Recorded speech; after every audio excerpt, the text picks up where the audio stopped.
হিমন্ত বিশ্ব শৰ্মা চৰকাৰৰ বিৰুদ্ধে খুব শিক্ষাগুৰুৰ কি কৰিছে আন্দোলন কৰিবৰ কাৰণে আমাক সচলত পঠিয়ায় আজি অসম চৰকাৰৰ পলিচি চক আমাক আন্দোলন কৰিবৰ কাৰণে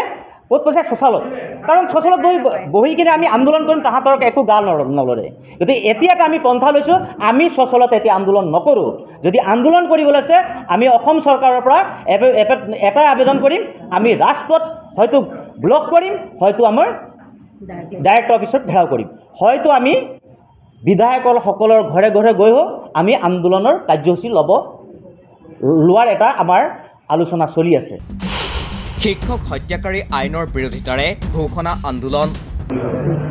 আজি সংবাদ মাধ্যমৰ জৰিয়তে মাননীয় মুখ্যমন্ত্ৰী মহোদয়ক আমি 10 দিনৰ সময় দিছোঁ এই 10 দিনৰ ভিতৰত যদি মাননীয় মুখ্যমন্ত্ৰী মহোদয়ে আমাৰ কাৰণে যদি কোনো ধৰণৰ পদক্ষেপ গ্ৰহণ নকৰে বা আমাৰ সন্থাক যদি মাতি নি আমাক যদি আলোচনা নকৰে তেতিয়াহ'লে 10 দিনৰ পিছত আমি ৰাজপথত ওলাই আহি যিকোনো ধৰণৰ আমি আন্দোলন ঘোষণা কৰিম ডাইৰেক্টৰ অফিচ আমি ঘেৰাও কৰিম আমি সচলত আৰু আমি আন্দোলন নকৰোঁ আমি শিক্ষামন্ত্ৰীক কাৰ্যালয়ত গৈ শিক্ষামন্ত্ৰীক ঘেৰাও কৰিম আমি এনেকুৱা ধৰণৰ ৰাজপথত যিকোনো আন্দোলন ল'বৰ কাৰণে আমাৰ সন্থা সাজু হৈ আছে অসমৰ শাসনলৈ আহিয়েই কি আইন আনিছিল বিজেপিয়ে বিজেপি চৰকাৰৰ আইনে হাহাকাৰ লগাইছে এইসকল শিক্ষাগুৰুৰ মাজত 2016 চনত অসমত চৰকাৰ গঠন কৰি 2017 চনত আমাৰ কাৰণে এখন আইন আনিলে যিখন আইনক আমি আজি শিক্ষক সমাজে শিক্ষক হত্যাকাৰী আইন বুলি আমি ক'বলৈ বাধ্য হৈছোঁ কিয় আমাৰ জীৱনক লৈ এনেকৈ হেতালি খেলিলে যদি আপোনালোকৰ আমাৰ কৰিবৰ ইচ্ছাই নাছিল যদি আমাৰ পদবিলাক প্ৰাদেশিকৰণ কৰিবলৈ ইচ্ছাই নাছিল তেতিয়াহ'লে আমাক ৰিকগনাইজ কিয় কৰিছিলে তেতিয়া অসমৰ শাসনাধীষ্ঠ বিজেপি চৰকাৰৰ বিৰুদ্ধে এই ক্ষোভ শিক্ষাগুৰুৰ প্ৰাদেশিকৰণৰ পৰা বঞ্চিত শিক্ষকৰ অভিযোগ শিক্ষক হত্যাকাৰী আইন আনি তেওঁলোকক শিক্ষাবৃত্তিৰ পৰা বঞ্চিত কৰিলে অসমৰ বিজেপি চৰকাৰখনে কিন্তু 2017 চনত শিক্ষানুষ্ঠান প্ৰাদেশিকৰণৰ কি আইন আনিছিল অসমৰ বিজেপি চৰকাৰখনে মুখ্যমন্ত্ৰী মহোদয় এলপি2 কলেজলৈকে যিসকল শিক্ষক বঞ্চিত হৈ আছিল সৰু সৰু কিছুমান ধাৰা উপধাৰা কিছুমান হয়তো ছাত্ৰ ছাত্ৰী কিছুমান ড্ৰাইজ কিছুমান লেট কনকাৰেঞ্চ আৰু চতুৰ্থ বৰ্গৰ কৰ্মচাৰীসকল যিসকল কৰ্মচাৰী আজি 20-25 বছৰে বিনা বেতনে কাম কৰি আছে গতিকে তেনে চতুৰ্থ বৰ্গৰ কৰ্মচাৰী বঞ্চিত হৈছে গতিকে সেই সকলোখিনি কথা আমি তেখেতক তন্নতন্নকৈ বুজাই দিছিলোঁ আৰু তেখেতে সেই সময়ত সকলোখিনি কাম কৰিম বুলি আমাক কথা দিছিল কিন্তু এতিয়া 2 বছৰ হৈ গ'ল আৰু এই চৰকাৰখনৰ বেছি হয়তো সময় নাই 26 হয়তো নতুনকৈ আকৌ নিৰ্বাচন হ'ব গতিকে আমি কি আশা আৰু কিদৰে আমি জীয়াই থাকিম 2017 চনতে শিক্ষানুষ্ঠান প্ৰাদেশিকীকৰণৰ এই আইন আনিছিল অসম চৰকাৰে এই আইনৰ ধাৰা উপধাৰাই প্ৰাদেশিকীকৰণৰ পৰা বঞ্চিত কৰিছে এইসকল শিক্ষাগুৰুক ছাত্ৰ ছাত্ৰীৰ অভাৱ ইউডাইছৰ অভাৱ আৰু চৰকাৰৰ আৰ্থিক নাটনিৰ অজুহাত দেখাই এক প্ৰকাৰে দলনিত পোনামেলা দিয়া হ'ল বছৰ বছৰ ধৰি প্ৰাদেশিকীকৰণৰ পৰা বঞ্চিত হৈ অহা শিক্ষকসকলক 2017-18 চনৰ আইনখনৰ ধাৰা উপধাৰা মতে আমাৰ প্ৰতিখন বিদ্যালয়ৰ পৰা আমাৰ কিন্তু ডকুমেণ্টছবিলাক আমাৰ ডাইৰেক্টৰ অফিচলৈ আনিছিল আৰু সেই ডাইৰেক্টৰ অফিচত সৰু সৰু ধাৰা উপধাৰাৰ কাৰণে আমাক বঞ্চিত কৰিছে গতিকে আমি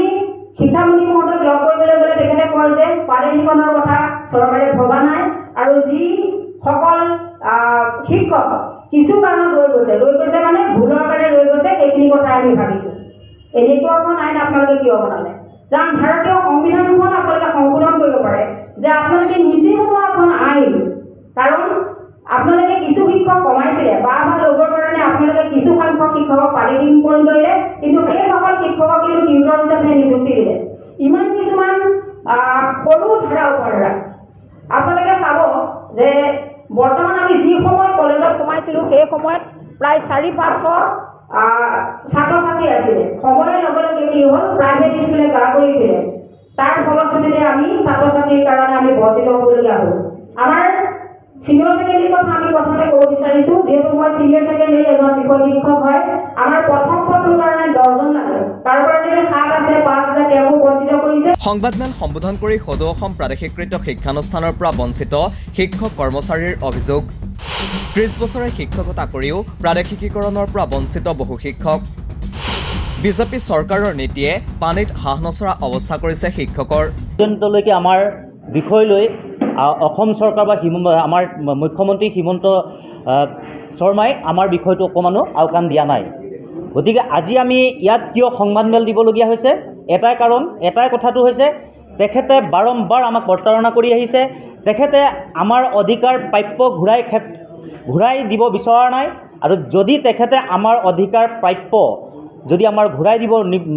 নিদিয়ে বা আমাৰ প্ৰতিবাদী কণ্ঠ ৰুদ্ধ কৰিবলৈ বিচাৰে, তেনেহ'লে অহা 10 দিনৰ ভিতৰত আমি এটা আন্দোলন কাৰ্যসূচী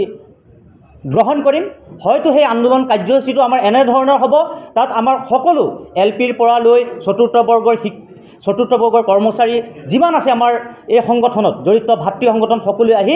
সেই আন্দোলনত জঁপিয়াই পৰিব। বছৰ বছৰ ধৰি প্ৰাদেশিকীকৰণৰ পৰা বঞ্চিত শিক্ষকৰ দাবী, আইন সংশোধন কৰি প্ৰাদেশিকীকৰণ কৰক বঞ্চিত শিক্ষকসকলৰ পদ, অন্যথা মন্ত্ৰী বিধায়কৰ ঘৰ ঘেৰাও কৰিবলৈ সাজু শিক্ষাগুৰু। ঘৰত এনেকে আমি ভাবি চিন্তি আমি ডিপ্ৰেশ্যনত ভুগি আত্মহত্যাৰ নিচিনা পথ বাছি লোৱাতকৈ আপোনাৰ চেণ্ট্ৰেল জেলত থাকি আমি ভাত খাবৰ কাৰণে সাজু হৈছোঁ। আমি আৰু এতিয়া আৰু সচলত আন্দোলন নকৰোঁ। আমি সচলত আন্দোলন কৰিবলৈ আৰু আমাৰ মন নাই। আমি যিকোনো পৰিস্থিতিত আমি ডাইৰেক্টৰ অফিচ ঘেৰাও কৰিম। আমাক ডাইৰেক্টৰ অফিচে কিয় ৰিকগনাইজ কৰিছিলে, কিয় কনকাৰেঞ্চ কৰিছিলে, কিয় আমাৰ অনুষ্ঠানবিলাকৰ পাৰ্মিশ্যন দিছিলে, এইবিলাক ল'ৰা ধেমালি আমাৰ লগত আৰু নাখাটিব। অসমৰ ইতিহাসত আপুনি ভালকৈ জানে, আপুনি গান্ধী বস্তিৰ যিখন LP স্কুলত পঢ়িছিলে সেই LP স্কুলখন কিন্তু ৰাইজে পতা স্কুল।